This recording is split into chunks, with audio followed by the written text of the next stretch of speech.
everybody, it's Lennon, and today is going to be my first Divine Feminine video, and I am so excited. Okay, and it was such a topic. I don't have just one, I have 2 notebooks today. Not completely full, okay, so don't click off. But to start out, okay, I want to say a small piece of information that I found out. Now, but before that, let's not chase rabbits today. Before this, I want to say quickly that every Wednesday in January, I will come on here and we will be discussing various topics of the Divine Feminine. And then after that, I don't know, I think it's going to be like every other Wednesday. It's going to be like Wednesday Wisdom or big plans, people, big plans. Okay. And so that piece of information in a book, okay, I read a lot. Okay. I do not have a physical copy of this book, but it was like an ebook that I read years ago. Okay. And it's called Sex and the Goddess by Karen E. Weiss, okay, or Wise or something. I think that's how you say that. She states that the term open sesame came from the Egyptian, and that it was the word shushamu, okay, shishamu, again, I think that's how you pronounce that, that's the word for intercourse. And I thought, that is so interesting. Now, of course, that book labeled Sex and the Goddess is about sex and the Divine Feminine, okay? The goddess archetype. And so it was a great book. And we'll probably delve more into the sex aspect of things. But today is just an intro video, okay? So I actually found no evidence of this. But if you do look at sesame seed pod, which it's a seed, so it comes in a pod, okay, and most seed pods are like this, but at the time of maturity, so say time of harvest, what would be the time of harvest? The seed pod splits and it goes like, so you can imagine it's like this, okay, like, and here's the seam, and then in maturity it goes oh, such juicy stuff. Okay. On to some more stuff. Turn the page. Like I said, today is just an intro video. And we're going to dive today into, I'm going to show you a couple of books and a couple of decks that I like to use.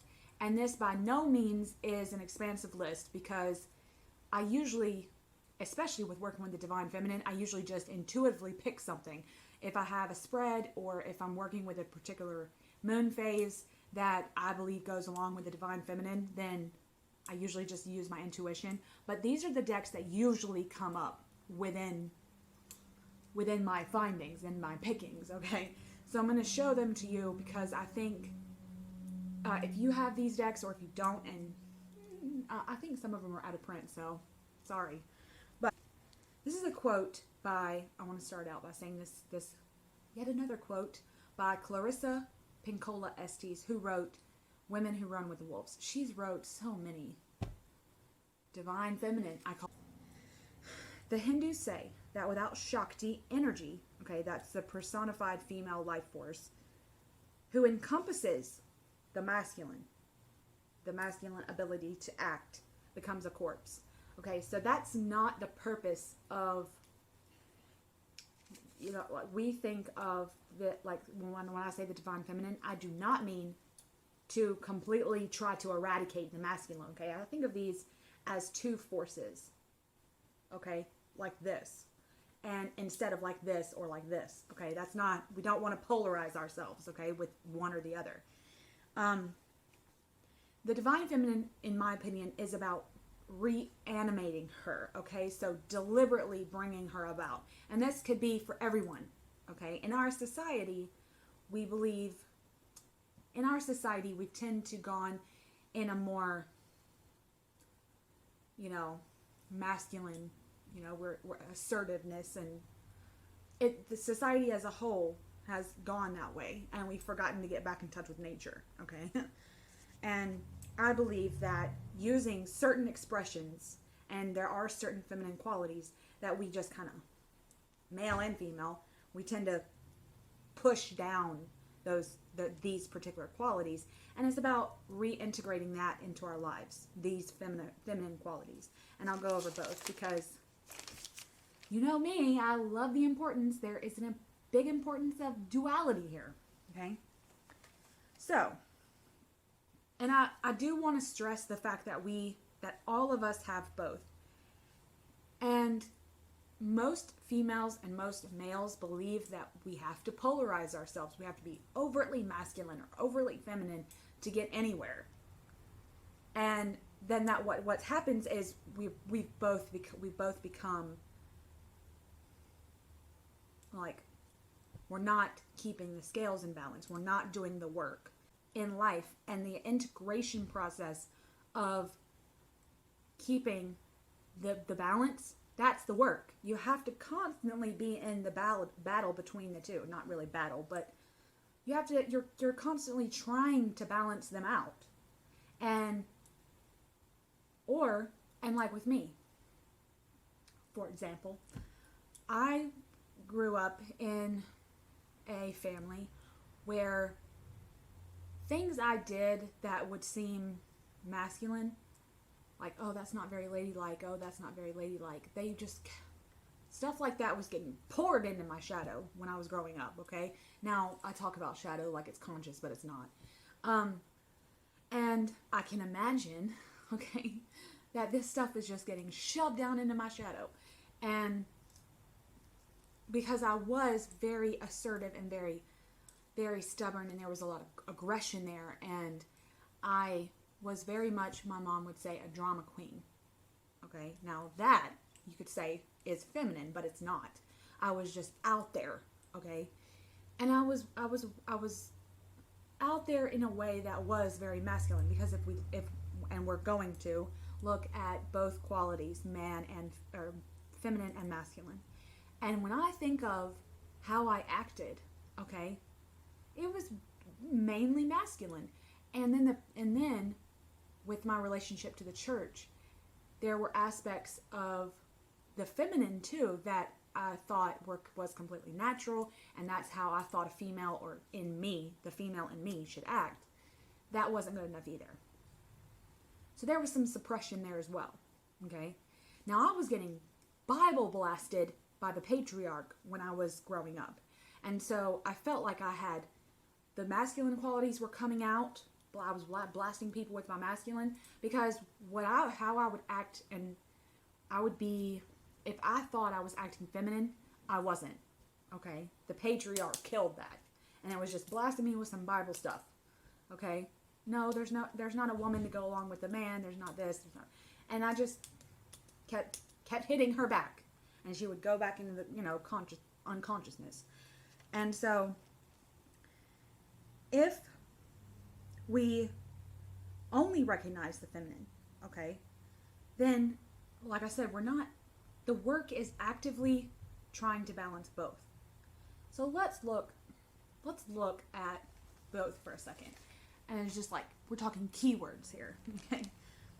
So I'll give you some feminine, and then I'll give you some masculine. So feminine, unconditional love, understanding, tenderness, creativity, and feeling, okay? I think all those are in, right? Going in. Then we're going to go out. Masculine's out. Okay? So confidence, responsibility, focus, logical, okay? Stability, and direction. He's moving this way while the feminine is moving this way. Okay? Consulting notes. Now, we've gone over feminine and we've gone over masculine qualities. Okay?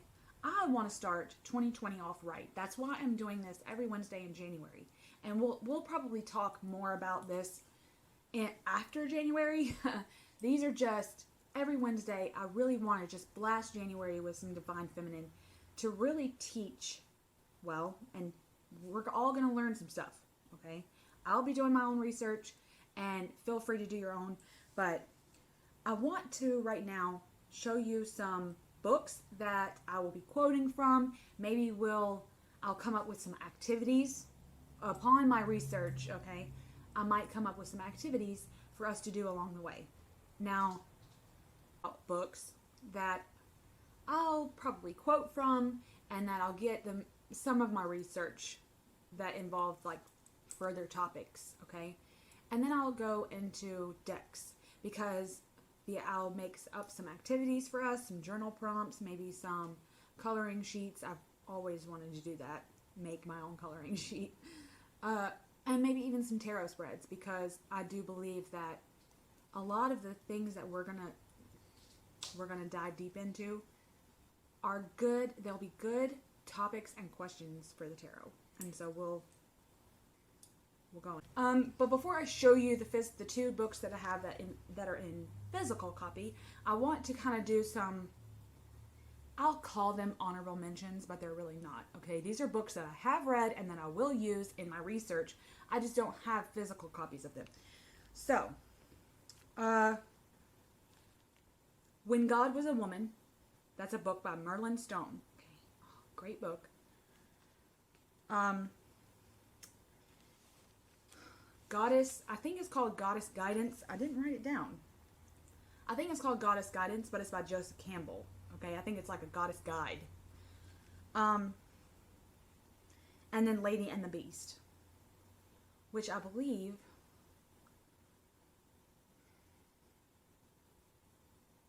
I can't remember how to pronounce her name. Okay, I'll leave these, and I'll leave all the books and the decks that I'll talk about here in the description. Okay, as I said before, these books are the ones that are my physical copies, and some of the topics in the future Wednesdays of January will have directly research the research that I'll do will come from these physical books and the honorable mentions.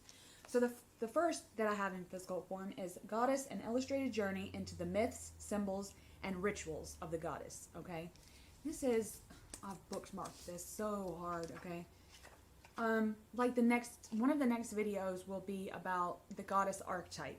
Okay, so think destroyer, lover, things like that. And this is the book. Look at that. It's like a tarot card.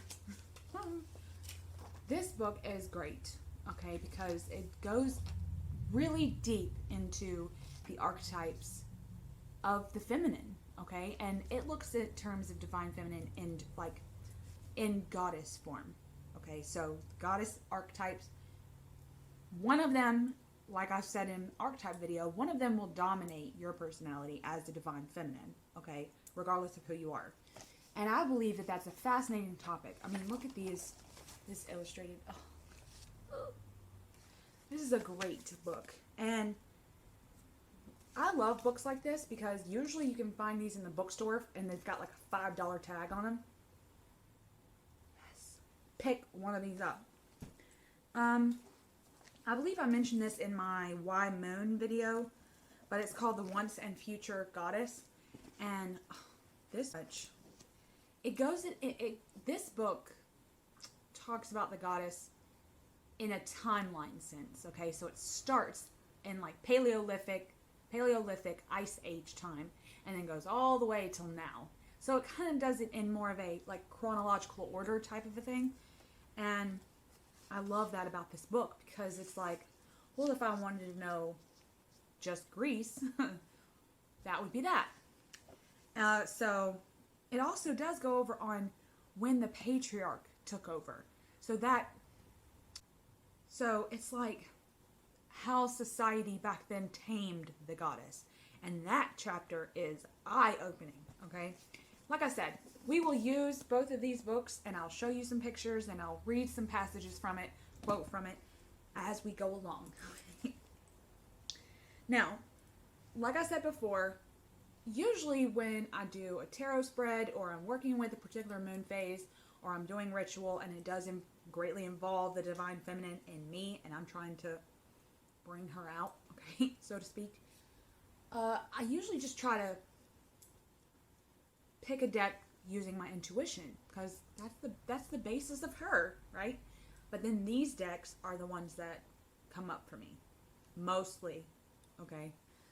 And so I want to share those today because in the tarot spreads that I'll use, or when I want to pick a card for a certain topic that we go over, I'll probably use one of these decks just to have some a masculine quality, just to have some stability in the video. Okay.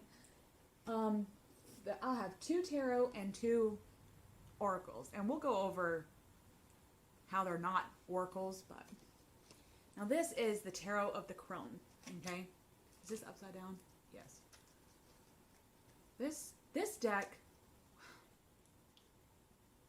is actually, both my decks are by Lorenzi-Prince. Okay, this deck has a profound impact on me.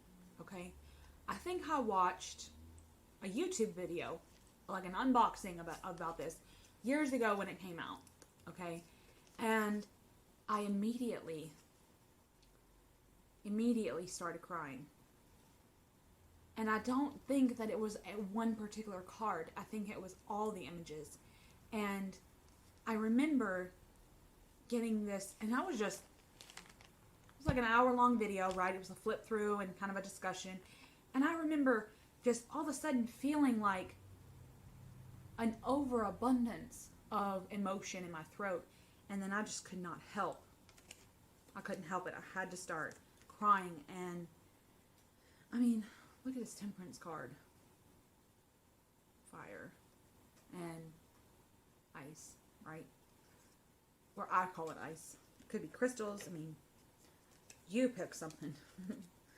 And then the overtly, what we consider in the tarot community, like the overtly scary cards or whatever. These are actual, okay, these are cards that are on the goddess. This is the Crone. This is the hag, right? And I don't consider the hag a scary concept. And I think that the hag is so divine and so sacred because she's already been the mother and she's already been the maiden. That's why she's so sacred. She's all 3 in 1. And I could see that in this deck. Okay? Like, look at this sun. She's so lovely. She doesn't look old, right? She's not that old hag. She's the maiden. And the Crone is remembering that. The Crone is remembering, like, she may be happy, an embodiment of happiness right now, but she's remembering all the times in her life where she had the light. Well, she's always got the light, but that's what this is representing. And I love that.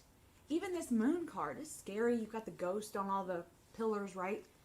But it's not. None of this is to me. I could feel, I mean, especially the ones where she's put figures in it. Okay, I mean, not these humanoids, but these actual human figures. I saw myself in them. I saw myself doing the rituals, and it had such a profound impact on me when I saw it. Like this. That's Hecate, right? This is a goddess in her own right. The crossroads here. The triple aspect of herself. This right here. This is actually 6, so that's would be the Lover's card. Okay, the integration of all. You know, the Holy Trinity, in my opinion. Okay, like the Fool. We're going to talk about sacred geometry. Okay, or yeah, it's coming up. Spoiler, we're going to be talking about sacred geometry in the Thoth deck, and the main start of sacred geometry is the point, this point of consciousness, and how you're in a void, right? Her jacket, her cape is the void. It's ingenious, okay? I could do a review all on this deck, but that's actually not what my channel is for, because there's a million reviews out there. Okay, the next deck by Lorenzi-Prince is a much lighter deck in my opinion compared to her Crone deck, but it's the Minoan. And upon seeing this, it had a profound impact, kind of like the Crone. And what happened, interestingly enough, is when I went to purchase the Tarot of the Crone, I think it was sold out. It was sold out, and I had to order it from like a shop over in the UK, but when I went to her website, this was available. It was the only one available at the time.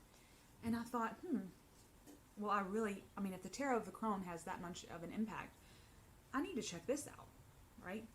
And so I've always been a lover of art and and anthropology, okay? So that's a topic that I love to research about. And civilizations as a whole, culture as a whole, I love all that. And the snake goddess has always been on my radar, okay? Snake, sacred spirals, yet again, all kinds of things that go along with the divine feminine, okay? And I was flipping this deck, okay? And I came across the card that would have been the Hierophant. Now, if you've watched any of my other videos, you know that the Hierophant and me do not get along. When he's the Hierophant, when he's the priest, when he's the Pope, I don't get along with that. And I very much wanted to see a card that, like the Tarot of the Crone, it's a tradition card, okay? It's like a generational card. This is like, if the collective unconscious had a card in the tarot, it would be that, the Hierophant. And in the Minoan, it's the singer. Oh, yes. Now, in the Crone, it's tradition. Okay, that's the name she put. But she put singer for this. And I'm thinking, this is storytelling in song form. Okay, there's a singer, and then there's like these, I guess I'm gonna call them sisters, okay? These sisters, and they're like, she's singing now, but then one of them might sing tomorrow, another one might sing tomorrow. And it's about like how these songs and these stories are staying with these families on down the line until now, okay? This type of tradition that I needed to see in the card because I needed to very much heal from the Pope and the priest. And I'm talking about like in the Marseille or in the Rider-Waite, mostly in like Marseille, Rider-Waite, those Hierophants and the Pope, respectively, very much I had a hard time when they would come up. And I remember feeling there was a loss there because of like what my interpretation of that card and the feeling I had with that card. It almost ruined the reading for me because I couldn't get past the feeling of the card itself. I could not plug it in to the reading. And I very much did need a tradition card. Like what the Hierophant means to me isn't the Pope. It's the tradition aspect of it. It's what my mothers and grandmothers and ancestors as a whole are trying to tell me. And I felt all of the women in my line. Okay? And then when I really meditated on this card, especially when it comes up in a reading, I felt a connection not only to my ancestors, but then women everywhere. Singers, okay? I'll say singers everywhere. Like I said, collective unconscious card right here. And there's so many more, okay? She goes so deep into, it's mostly like an animal, right? And then like, this says the earth worker. So this would be like the earth, the page of pentacles, okay? Which, if you know Ellen Lorenzi-Prince's decks, she doesn't really do that, okay? But she goes off of the elements, right? So if worker is the page, that's someone who is established in their gifts, but they really have there's no hierarchy there, okay? There's just the everyday man, right? And his work in the pentacle aspect of it, in the earth aspect of it, would be working with the bulls, right? Working with the animals on the plane of earth, right? Well, then you think, this is the sky workers. This would be the page of swords, right? And she's got that bird, this beautiful dove here. Look at this. It's just excellent. And Ellen really, I call her Ellen, like we're long lost friends. But I really, this deck had a major impact in helping me integrate the Divine Feminine. This deck doesn't have a thing to do with the Divine Feminine. Not really, but at its core it does. And to me, I could feel that and I could pull that out. Okay, now the next two decks. One is my very first deck I ever got. And I think I was in middle school, so you think 14, 15? Maybe. This deck is all kind of beat up. I've used it so much. This is the Goddess Knowledge cards by Seddon Boulette. And I think one other person, Michael Babcock, okay, he wrote the text. And this isn't an oracle deck per se. Okay, this is what it says is knowledge cards. But I bought this deck and I was really young, and I remember getting in trouble at school with it because there's artful nudes in the deck, and I got written up for that and had ISS for a couple of days. Because even back then, even when I was 14, I recognized the importance of artistic nudity, okay? And not in importance in a sexual way, but in a reverence way. I reveled in the form of the feminine. And I think she was calling to me even then. And so this deck, okay, has these great images by Seddon Boulette, okay? And some of them are landscape, some of them are portrait. But I very much use this as an oracle deck. And it kind of reminds me of the deck, the Red Seed Oracle, because it's got the picture, right? And then it's got some text on the back that correlates it with a goddess and some information about whoever it is. And I want to read you one, okay? And it's the Ishtar. Look at this image. Oh. I love that she looks like she's tearing apart from space itself, okay? And it says, Ishtar is the multi-layered Babylonian creator goddess, the source of all life and embodiment of the power of nature. Ishtar is multifaceted, a powerful symbol of a forthright mode of being that is unafraid to venture into the depths of the underworld. She represents the creative feminine, active and strong.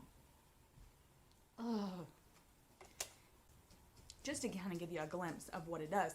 Now, I can either, when I shuffle this, okay, I can lay out a couple of cards, and then, and as I've already memorized images with the goddess, okay, I can kind of map out what the goddess or the divine feminine is trying to call, like trying to speak out from me.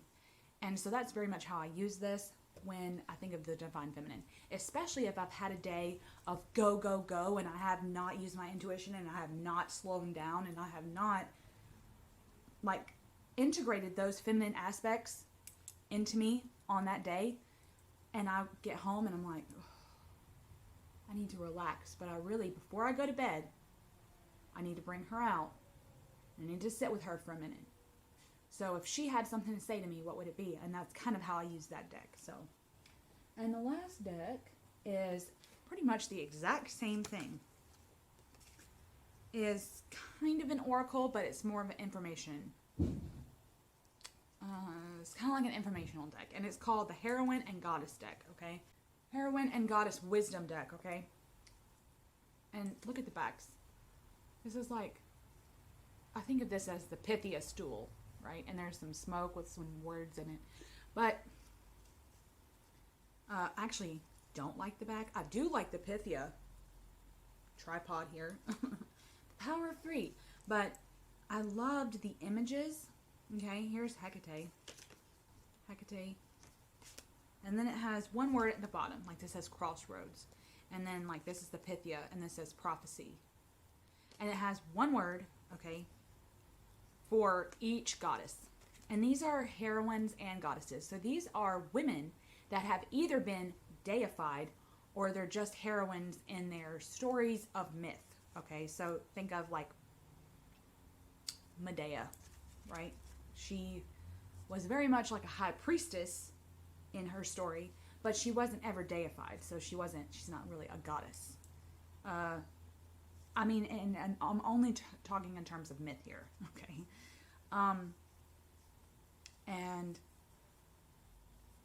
like there's all types of information. Now the guidebook is really cool with this because it goes into her story and then it kind of doesn't give you the like divinatory meanings, but I didn't really need that. I just needed the information on some of the goddesses that I've never heard of, right? But I very much use this kind of like I do the knowledge cards. I will play around with it and I'll probably pull one. I'll pull one of these. I don't pull multiples. I'll pull one of these and then I think I'll probably journal about it, but I won't journal about her. I'll journal about the keyword. So when I pull this, I'm thinking actively about her, okay, whoever it is, and then I plug the keyword into my journal and I just write about what that word means to me, how I can integrate it into daily life, and then I'm kind of activating my brain with that keyword that day. So that's kind of how I use this deck. I don't really use oracles only because I do have some oracles that I have used and I do sometimes, but mostly I like the structure of the tarot and I like research, so I like to be able to just dive with something. I don't want something to just be plain, like, here you go. I want there to be something I can, like, go out or go in with. And I very much try to do both. And with oracles, I feel like that's just kind of like a splat moment. There are moments in life you need the splat. You need somebody to just hit you with the fly swatter, okay? And that's times when I pull the oracle deck out. But in like the day-to-day, I don't. I just want something where I can go in or I can go out with. And that's what I use these decks for. Oh, I'll say it again. I hope everyone joins me for the Wednesdays in January. We're going to be talking about divine words. We're going to be talking about the goddess archetypes, or you could just call them divine archetypes.